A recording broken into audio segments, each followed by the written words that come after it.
pernah ada nggak yang kayak nyerang atau buat tempat itu sepi, ada yang iri? Nggak ada, pasti mati. Yang nyerang balik pasti mati. Nah, kayak ini ya. Gak serem ya Mas. Ya sama, saya ingat waktu itu yang Dia diem duduk sambil ketawa. Kan itu urusan sampean, urusanku kan nyelakit mau. Jadi mau tuh. Yo, iya. Tapi ya kowe lek keterlaluan yo tak cukup paling lemah.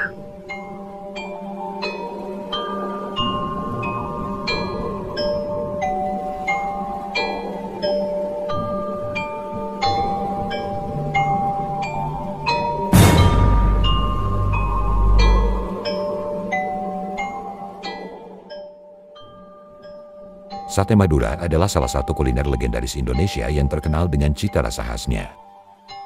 Berasal dari Pulau Madura, sate ini terbuat dari daging ayam atau kambing yang ditusuk, dipanggang, dan disajikan dengan bumbu kacang yang gurih dan manis. Keunikan sate Madura terletak pada rasa bumbu yang kuat, serta cara pembakarannya yang memberi aroma khas.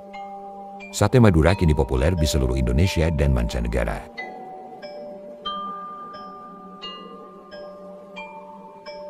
Ya yang bakar itu aku lihat memang karyawannya, tapi kalau kita lihat itu bukan manusia. Ada beberapa orang itu yang di situ, jadi beberapa orang yang minta tolong. Yang satu itu matanya keluar lagi. sampai itu tempat tujuan itu dia paling rame dan ramenya itu nggak masuk akal. Jadi orang makan tuh bisa nunggu 3-4 jam. Nah, seperti apa ceritanya? Ikuti terus, jangan skip.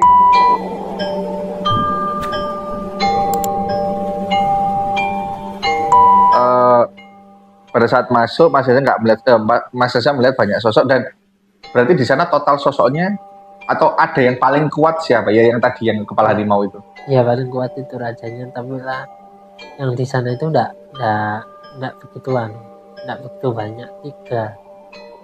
Oke.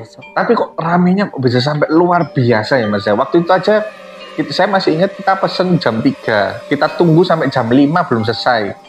Terus kita tinggal pergi jam 7 pun masih rame. Ya. Full, kok bisa sekuat itu Mas Zaza? Ya, apa sih yang membuat ini spesial ini? Kejam. Sangat kejam. Apa? Mas Zaza mendefinisikan kata kejam itu apa? Karena kan semua pesugihan juga kejam. Ya.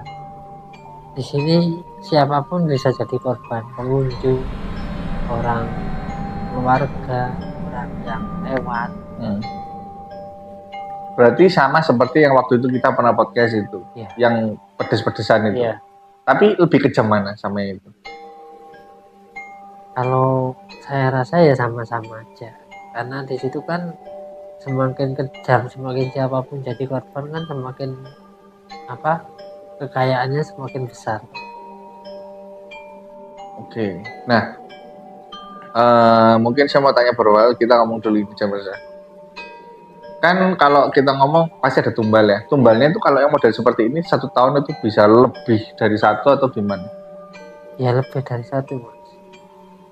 Dan itu pasti harus nyawa, sudah bukan nyawa binatang dan sebagainya.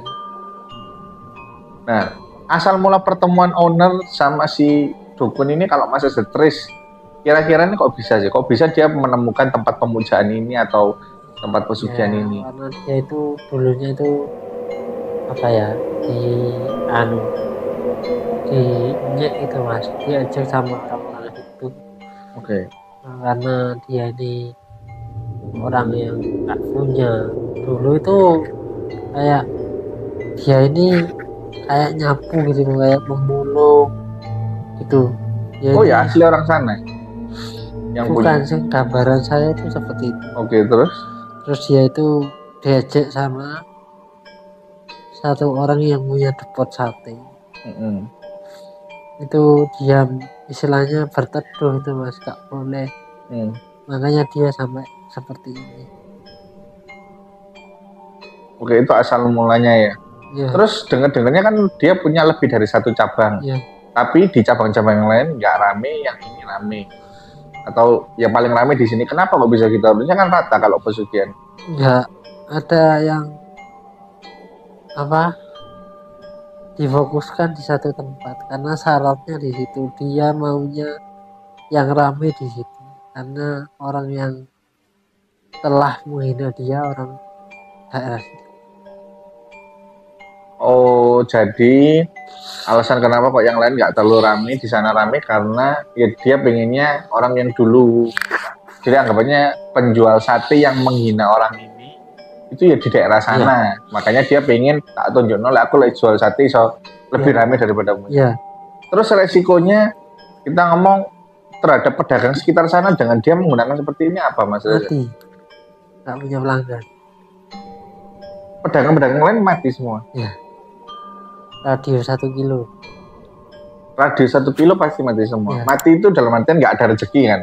Ya ada rezeki tapi nggak bisa seret.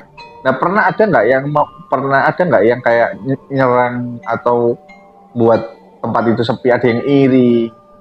Nggak ada. Pasti mati. Yang nyerang balik pasti mati. Kok bisa gitu Mas? Kan katanya Mas Yusuf di atas langit ada langit. Ya selama ini seperti itu yang saya lihat dan disampaikan oleh yang datang. Oke, ini menarik. Kan bilang ada yang datang. Seperti biasa. Siapa sosok yang datang? Sosoknya itu apa ya, bertaring Mas. Orang tapi bertaring. Ya wajahnya putih. Oke. Ya dia nekan sama saya. Ya boleh silakan dibahas tapi jangan keterlaluan. Kalau keterlaluan saya ambil salah satu.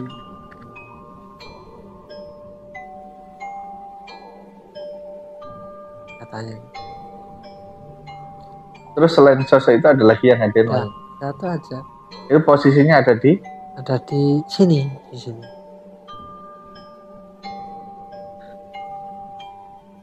Terus ini kok bisa nggak nyala ini karena?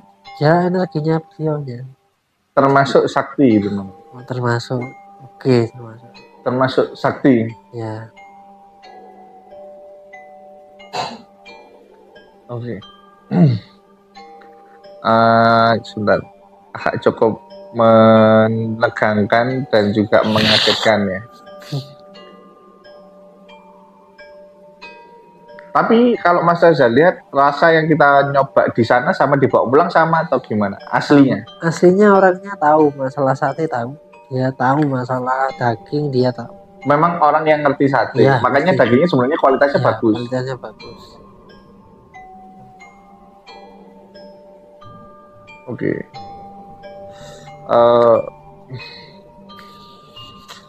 Agak ini ya.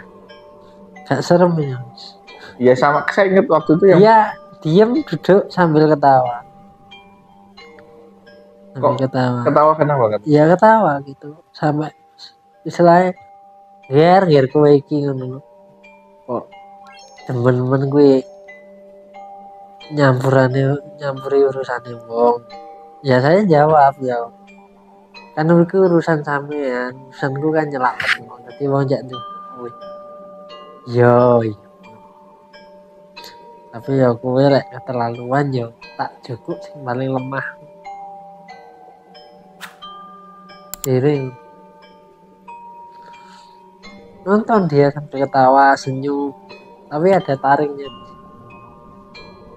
Dia sebagai siapa maksudnya? Kalau di sana anak buahnya si harimau ini atau dia ini anak buahnya, masih anak buahnya. Bukan yang itu. Bukan. Nah, pada saat kita datang itu sebenarnya yang punya warung itu ada nggak sih di sana? Ada. Tapi mereka tahu nggak sih kalau kita itu? Ada. Nggak tahu Mas, nggak tahu. Oh berarti dia bukan orang yang punya ilmu gitu bukan? Ya, yang tahu goibnya tapi kan kita nggak menunjukkan sesuatu kan, kita jauh kan. Kalau ini kan memang saya hadirkan untuk saya tarik energinya, beliau kan ngawal energinya tuh. Oh beliau ngawal energi yang ditarik. Iya. Oke. Terus mungkin ada yang mau disampaikan coba dari tim yang kemarin ikut makan. Ada lagi yang mau makan? Coba lagi, coba. Loh, coba. Gak apa-apa lu, coba lu. Coba dulu. Oke. Saya mau tanya. Kan waktu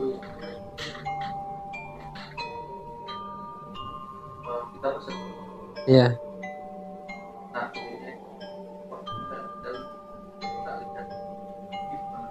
Iya. Ya memang begitu.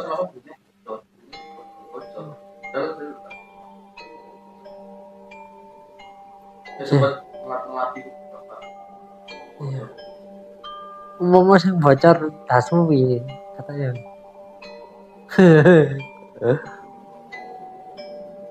Tanya beliaunya gitu. Boleh makan nyoba satu aja, dia mau menunjukkan. Coba. Siapapun yang mau makan. Coba. Kalau mau makan tok kok coba. Oh nggak diapa-apain. Betul kan? Loh. Ya, jangan tersugesti. Oh nggak diapa-apain.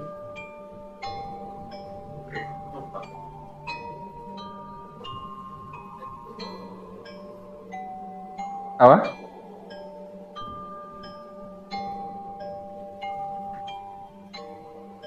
Enak nggak? Enak kan? Ya. Enak kan? Kata dia itu. Tak bikin tadi yang nggak enak sih. Tak buktikan sama kan. Coba sih lah. Lo, enak kamu mau, gak enak gak gelem. Ya kan kita harus males. Enak loh. Coba. Sini, depan kamera. Ya, Bu. Ini kan tadi kamu nyoba katanya nggak enak awalnya. Sekarang enak biasa loh ya Mas ya. Mbak yang aku. Terus tadi kan kayak kosong. terus apa? Maksudnya kok suruh nyobain apa? Nah ini dia ngomong. Nah itu cara kerja saya. Oh, jadi ini cara kerja. Tapi memang aslinya sudah bahan-bahannya ya oke, bagus. Nah, kalau di sana bahan-bahannya oke. Terus sebenarnya rasanya juga ada rasanya. Nggak ada.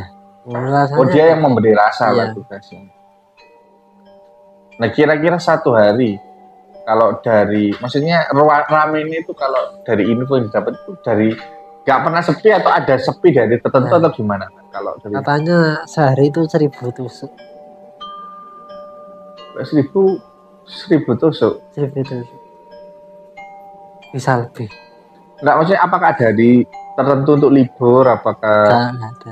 nggak ada ya? Nggak disuruh libur. Jadi orangnya itu katanya dia itu biarkan dia hidupnya itu di pekerjaan aja, lepas kala-kalanya. Oh yang si owner itu. Ya semuanya di sini. Lah terus dari si owner ini sudah dapat apa aja sih Mas Reza dari yang dia habis jualan gitu? Ya nggak bisa dia ngomong ya nggak dapat apa-apa, dapat harta tapi nggak bisa menikmati. Waktu aja nggak bisa. Jadi anggapannya pokok harus jual. Nah terus ini sampai kapan? Apakah ada perjanjiannya kalau dengan maksudnya apakah ada sewaktu-waktu ownernya akan diambil? Kalau lihat dari nadanya itu kayak, oh ini suatu saat pasti akan saya ambil. Jadi ya jangan ownernya, siapapun yang menentang dia pasti diambil. Siapapun yang menentang dia. Padahal itu yang muja loh. Ya. Ya intinya di sini kan bionya kan Yajin ya. Enggak, maksudnya kan saya bingung maksudnya gini. Kalau ngomongnya siapapun yang menentang, ya berarti kan harusnya ownernya kok nggak sekalian langsung diambil aja sekarang. Ada banyak nggak sih maksudnya? Kalau logikanya loh. Kenapa kok harus nunggu diolor? Kenapa? Ya logika yang mana kan di sini kan nggak ada logika di sini. Yang ada kan dia pengen kaya Mas. Dia pengen usahanya laris. Nah tapi sampai berapa lama? Kalau secara perjanjian? Selamanya kalau dia ngomongnya selamanya keturunannya. Oh. Tapi ini apakah bisa diputus? Nanti kalau keturunannya apa harus lanjut atau bisa diputus? Ya kalau bisa ya nggak bisa diputus kan. Kalau diputus kan dia yang rugi, jinnya yang rugi. Oke, berarti yang kali ini memang agak ekstrim ya, sampai ada dampak ke elektronik kita. Padahal saya sama tim nggak ngapa-ngapain, dan memang sekali lagi di sini kita maksudnya cuma edukasi buat kalian pecinta kuliner. Kita tahu bahwa di Indonesia ini kuliner sangat beragam ya, banyak orang yang paling sangat suka makanan Indonesia. terutama sate ini kan. Sate ini termasuk makanan favorit. Nah, tujuan dari konten ini memang supaya kalian sekali lagi lebih berhati-hati dalam berkuliner karena kita nggak pernah tahu ada bahaya apa di kata Ya, kuliner itu tadi. ya Oke. satu pesannya ini yen uang iku butuh dunia, mung butuh dunia iku bangsa-bangsa seperti itu bisa menyediakan, orang itu butuh harta itu bisa menyediakan, tetapi jiwa mereka yang akan diambil dan dijual, Jiwa ya. ya jiwanya. Jadi hati-hatilah di situ. Oke. Jadi mungkin tak tambahkan lagi sebelum kita selesai ya. Sebenarnya saya masih ada beberapa pertanyaan, cuman menilai dari keamanan dan apa yang sudah terjadi, rasa podcastnya berhenti sampai di sini dulu. Yang penting kalian sudah tahu bahwa kali ini memang seperti yang tadi kita bilang agak ekstrim lah menurut kita. Kita nggak nyangka bahwa itu padahal di pinggir jalan tapi bisa se-ekstrim itu. Dan memang benar-benar kalau kalian tahu yang membuat saya nggak masuk akal itu yang pertama, sepanjang jalan anggaplah dari sini ke sini dia di tengah-tengah itu di antaranya dia itu memang sepi semua. Dia paling rame dan nggak ada yang nggak tahu dia. Yang kedua, orang mau makan itu harus tunggu 3 jam, bahkan mereka itu mau stay di antara asap-asap itu yang menurut saya itu sudah di luar nalar lah, logika. Padahal asapnya tebel banget, namanya asap dari arang itu kan pedes di mata kan. Iya. Dan jujur ini yang mungkin saya belum bilang, dapurnya kan waktu itu saya lihat dapurnya kotor pak, bawaannya parit kan itu. Iya. Kotor dapurnya itu kayak Iya. ya segitulah ini. Mungkin tak rasa sampai segini dulu aja. Sampai ketemu di episode selanjutnya. Jangan pernah ketinggalan episode-episode yang akan ada di depan, karena aku, tim, dan Mas Reza akan buat ini akan jadi lebih seru dan lebih menegangkan buat kalian para pecinta kulit. Oke. Apa Mas Reza? Kok sampean kok kayak lemes? Sampean kan Lemes nah, Mas. Lu sampean kan go ageman jare. Ya ageman iku kan kabeh iku kan nang Gusti Allah. Nek ageman iku gak iso ya Jadi sebenarnya apa sih Mas Reza yang terjadi di sini? Coba sampean jelaskan. Kok iso kok moro-moro ini kok kayak gini gitu? Lu kan sampean sih ngomong kepiro tekanane. Ya tak kok tekan tadi. Iki terus tadi ngapain? Ngapakno kita sih sebenarnya? Yang datangnya sampean coba jelaskan. Sebentar tadi nggak dijelaskan di layar kan apa sebenarnya? Intinya itu ya gak lo aku ngapakno dek mek guyu ngono to. Tingginya seberapa sih? Ya sama do sampean paling gede dulu. Oke, terus orang tapi orang taringnya. taring. Nah, terus ngapain dia? Dari tadi mau ngapakno kita sebenarnya? Yo mau supaya podcast ini batal. Ya intinya kan adu kekuatan. Itu tadi kan ada beberapa juga yang datang juga, ini mulai enak. Ini mampu ya. Kayak ini tarik, kayak nono Jawa Cite. Nah, kayak apa? Kayak sate kecil itu. Kayak apa? Iya. Nggak coba gigitan. Enggak apa-apa. Istilahnya nggak diapa-apain loh dari tadi.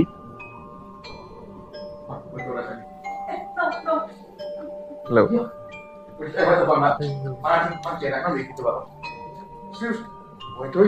Ini kayak kok gimmick ya. Ini kayak gimmick kan dulu. Ya? Sate mambu kan. Kayak dagang itu. Iya. Loh, kamu tadi ngomong katanya enak. Iya tadi enak kok. Terus ini berubah mana? Kayak wis lawas gitu loh. Loh. Loh, kok malah tes? Kami ini kayak kesajes kan loh. Kesajes aja. Enggak kesajes loh. Ya makanya ini kan karena podcast satu sama. Coba. Coba kok ini rasa ini gak enak loh. Enggak. Kamu apa ya? Loh, nggak apa-apa ya?